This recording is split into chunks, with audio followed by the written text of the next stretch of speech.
सौनक जी,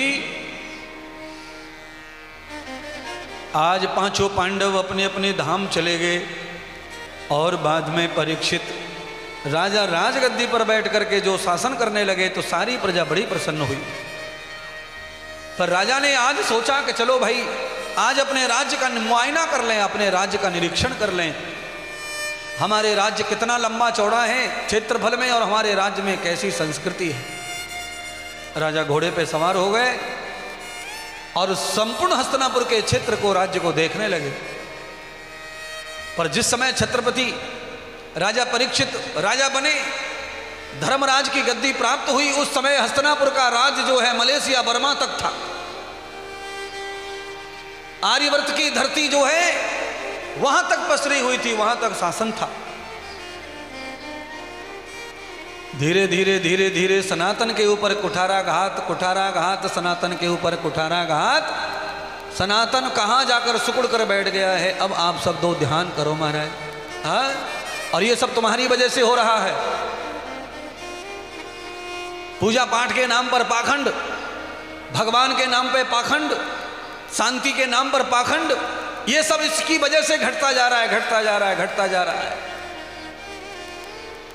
प्राचीन ऋषि मुनियों की संस्कृति, दर्शन और वेदों को छोड़कर पाखंड की किताबों को पढ़ करके पाखंड फैला रहे हैं। धर्म का, अध्यात्म का नाम बताकर ये सनातन को खत्म करने की साजिश चल रही है।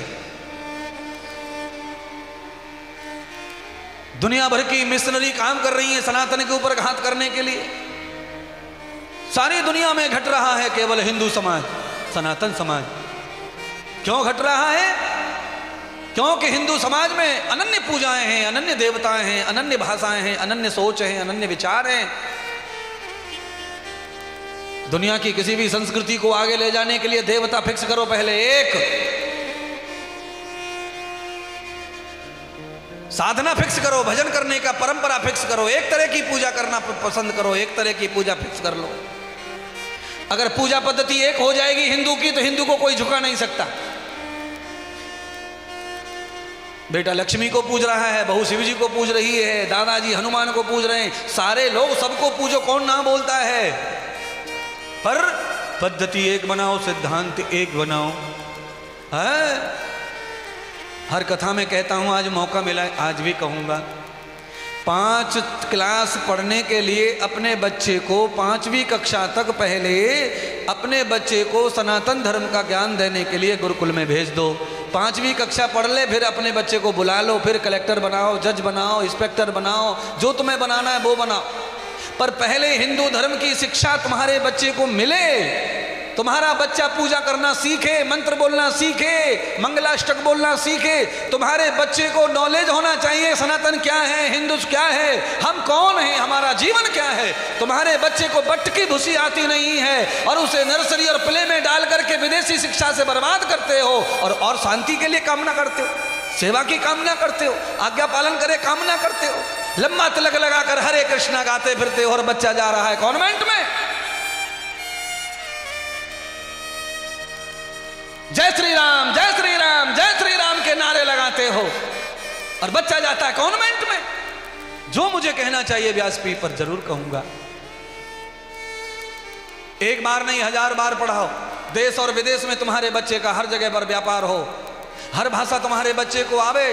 पर जीवन के लिए जिस जन्म में आए हो, जीवन के लिए पहले सनातन को बचाओ, पहले अपने आप को बचाओ। अपने आप को बचाएंगे तो 10 को और बचा लेंगे, पर अपन नहीं बचे तो किसी को बचा पाएंगे नहीं।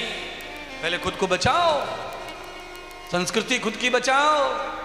पैसा कमा कमा कर कितना भी धर देना, तुम्हारी औलाद एक सुख नहीं पा सकती है।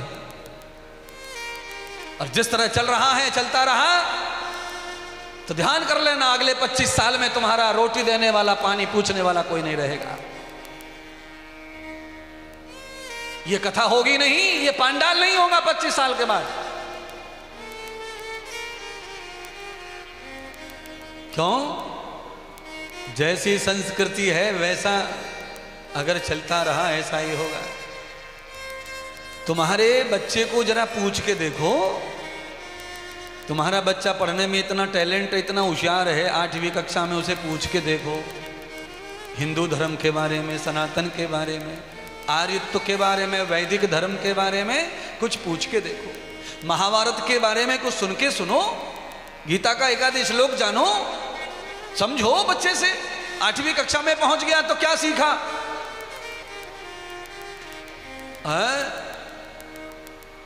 चाहे कुछ भी हो दूसरे धर्मों में, दूसरी संस्कृतियों में, पर पहले वो अपने देवता का ज्ञान बच्चों को देते हैं, क्योंकि हमारे जीवन में, मानव के जीवन में परमात्मा प्रमुख होता है। ध्यान करो फिर से, शिक्षा प्रमुख नहीं है, ज्ञान संसार का प्रमुख नहीं है, परमात्मा का नॉलेज तुम्हें होना जरूरी है, ब्रह्म का नॉलेज होना जरूरी है, क्योंकि उसने तुम्हारा पिंड बनाया है, उसने तुम्हारा शरीर बनाया है, नाक आंख कान उसने बनाए हैं। जिसने काया को रचा है उस कारीगर के बारे में नॉलेज नहीं है तो तुमसे ज्यादा बुज़दिल और मूर्ख अनपढ़ कोई नहीं है। क्या करोगे हवाई जहाज बनाकर जब तुम्हारा कल्याण ही नहीं होगा तो? क्या करोगे पानी का जहाज बनाकर तुम्हारा कल्याण नहीं होगा तो? क्या करोगे सॉफ्टवेयर बना के सारी दुनिया को अपने बस में करके जब तुम्हारा कल्याण नहीं होगा तो? खाने का ज्ञान नहीं, पीने का ज्ञान नहीं, सोने का ज्ञान नहीं, मित्रता का ज्ञान नहीं, और चले आकाश को जीतने के लिए, चले बादलों को जीतने के लिए, चले भूमंडल को जीतने के लिए।